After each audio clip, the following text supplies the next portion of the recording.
Hello guys and welcome back to my channel. My name is Lucia and this is Lulu's Leaves. I'm no good at being good, but I never said I was. And I feel misunderstood cause I'm trying hard to love. Today I'm going to be showing you guys some plants that are a part of my collection that are definitely worth the hype. You guys really enjoyed my last video where I talked about plants that I thought didn't live up to their expectations. So I thought that I would do the exact opposite for today's video. If you guys aren't already subscribed, don't forget to click that button down below.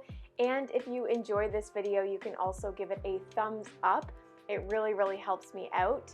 If you also want to gain access to some extra content and a Discord group chat, you can click the join button with the link down in the description below.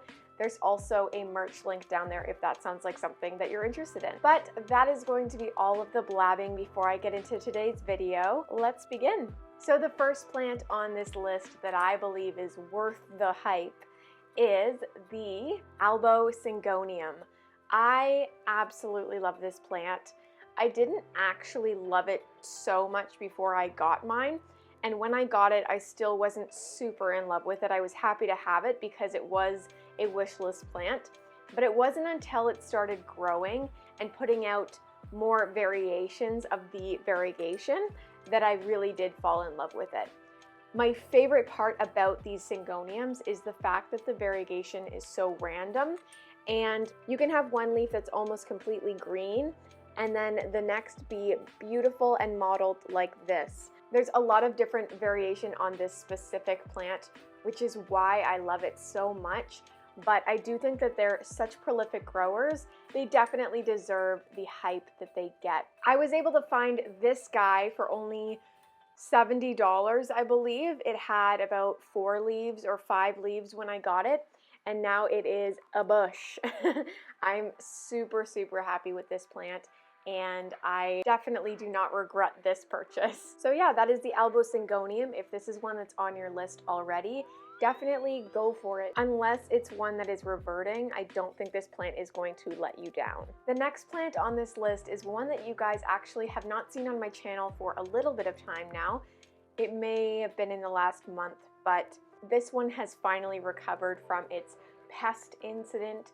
So it has 2 really beautiful leaves now and I'm super duper proud of it. There's another one on the way as well. I'm talking about the Philodendron pastazanum. Look how freaking cute this plant is. Finally, these leaves are coming out without damage. I'm not sure if you guys remember in my previous videos, this plant actually gave me quite a bit of trouble when the leaves were coming out. It would actually rip the right side of the plant, and I don't know exactly why it happened all the time in the exact same spot. My guess is that it just wasn't getting enough humidity to unravel the leaf properly, but now it doesn't seem to have that same problem, so I'm crossing my fingers that we are over that. I did also just recently cut off one of the old leaves of this plant. These are both new leaves, but the older leaf was really large and a little bit wonky looking, and these 2 were just so cute and like twins, so I actually decided to just cut that leaf off to have a more cute appearance for this plant. I don't know if it was the right decision, but it definitely has made me enjoy this plant more, so it's the right decision for me at least. But you can see right there, there is some beautiful new growth on the way. And in the past, this plant was very prolific for me. It would grow so quickly. I would have a new leaf every 2 weeks, which is actually crazy for a plant like this, and it was actually double the size. So it was obviously getting a lot of energy from the sun and was able to produce leaves really quickly. Now it has definitely slowed down because it did take quite a hit when the pests came, but the root system has definitely grown back and we are in good shape now. So I think that growth will definitely speed up again come springtime when there's more sun. So yeah, this is the Philodendron pastazanum, definitely worth the hype. I absolutely love these shiny pillowy leaves. Next up, I want to talk about a Hoya actually. Hoyas have been neglected a little bit on my channel lately just because I'm not super into them anymore. I think I'm slowly moving away, and I'm probably only going to get Hoyas that really make me happy, rather than just collecting them for the collection, if you know what I mean. I'm sure you guys do understand that side of plants as well. As much as we want to just get plants that we actually love, sometimes we do get sucked into buying plants that we don't love. But this next Hoya is definitely one that I bought because I love it, and I still do love it. I am talking about the Hoya obscura. I actually really love all of the different variations of this plant, meaning ones that are very similar. So the Rebecca and the Sunrise, those are two that are very similar to the obscura, but this one has been very nicely sun-stressed in my care, and I am loving it. It's a little bit wrinkly. I'm not sure if that's coming across on camera, but this is just from a little bit of neglect while I was away over the Christmas holidays, but still a very beautiful plant, and I love that purpley pink color on those leaves. I think that's really, really unique. This plant also has really beautiful veination in it, which is a nice contrast between the sun-stressed leaves. And I do like sun-stressed plants, and not all of them sun-stress beautifully. Oh my gosh, let's stop saying sun-stress. Anyways, the contrast between the purple and that nice green veining is what makes this plant super special. It is actually a little bit stagnant in growth right now, but I think what happened was this tip dried up, so we will just have to wait for a new growth point to form, but that's not a problem at all. I will patiently wait for this beautiful plant. So that's the Hoya obscura. The next plant, I'm sorry, is one that is in need of some water, so don't judge me. This is a newer plant for me as well. It's absolutely beautiful. It is a philodendron, and one that you probably wouldn't expect from me. You have seen it before though. This is the Philodendron Ring of Fire. Before getting this plant, I definitely did not have this plant on my radar. I knew of it, and I knew of the caramel marble, but it just wasn't one that I felt a strong attachment to, I guess. But after seeing this specific plant in store, I really did fall in love with it. I absolutely love the variegation and the fact that it's pretty stable. I think this is a stably variegated plant, similar to the Thai constellation. I would actually compare the variegation in this very much so to the Thai constellation, although this does get some more pinky tones in it too if it's given enough sunlight. So let me show you closer up. Here is the variegation. It's got that nice speckly and some sectoral variegation in it. And then you can see that pink in there too. But if you haven't already heard this from me, this year is definitely a year that I am going to spend looking for plants that I really do love. I don't want to get a plant simply because it's on my wish list. I want to get a plant because I actually love that specific individual plant. I think that while lots of plants are the same species, they all have their own little unique look to them. So I want to make sure that I'm not buying just any specimen and the one that I'm really in love with instead.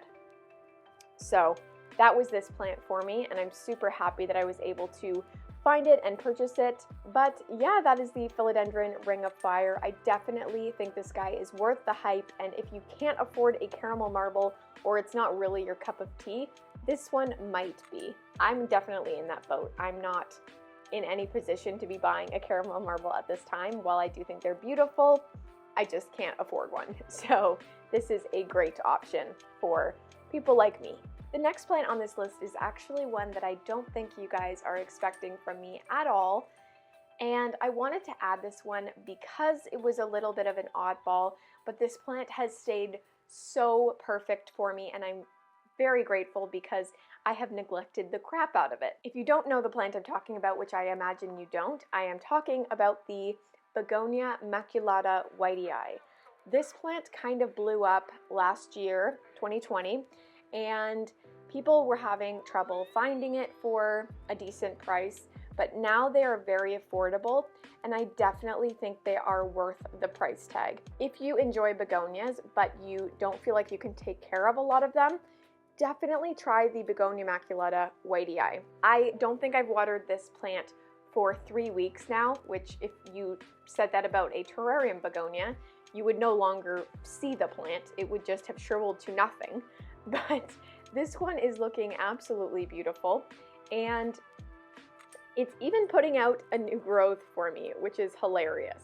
So while this hasn't grown a ton because I haven't given it a lot of light, I think this plant is absolutely fantastic for begonia beginners or someone who just doesn't love high maintenance plants. I also think the polka dotting on this plant is so cute, and if you're with me, I mean, how could you not be?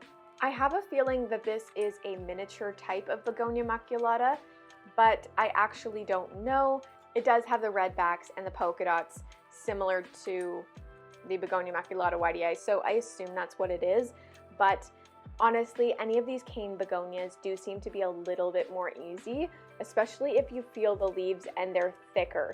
If you feel the leaves and they're paper thin, you're likely going to have some issues if it's not kept in super high humidity. So yeah, definitely check this guy out if you want to try out begonias. It is very beautiful and super easy as well. The last plant on this list is one that you guys have seen many times before on my channel recently because it's a recent purchase, but this is the Anthurium regale. So this plant is definitely going for a small fortune right now, but it is definitely worth the hype in my opinion. Just keep in mind that this video is very much my personal opinion, and maybe this plant is not worth it to some people because I know that a lot of people look at these velvety anthuriums and they're like, wow, that one looks just like all of the other ones. But if you are a velvety anthurium fanatic such as myself, I'm sure you understand what I'm talking about when I say that this plant is extra special. I love the more pronounced lobes on the regale. I think that's one of the most exciting features about this plant.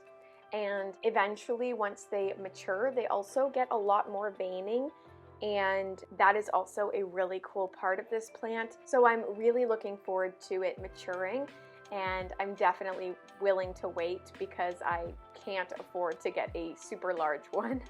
But yeah, I think this was definitely a solid purchase on my part, and I'm very happy that I was finally able to get one. I wouldn't say go out and spend a crazy amount of money, but if you have the money and you want to spend it on a plant like this, definitely try your hand at it. It seems to be very easy and not finicky so far. I do need to water this guy, but it has acclimated quite well into my situation here. All right, guys, well, that is going to be it for this video. I really hope that you guys enjoyed it. If you did, be sure to give this video a thumbs up down below and subscribe as well.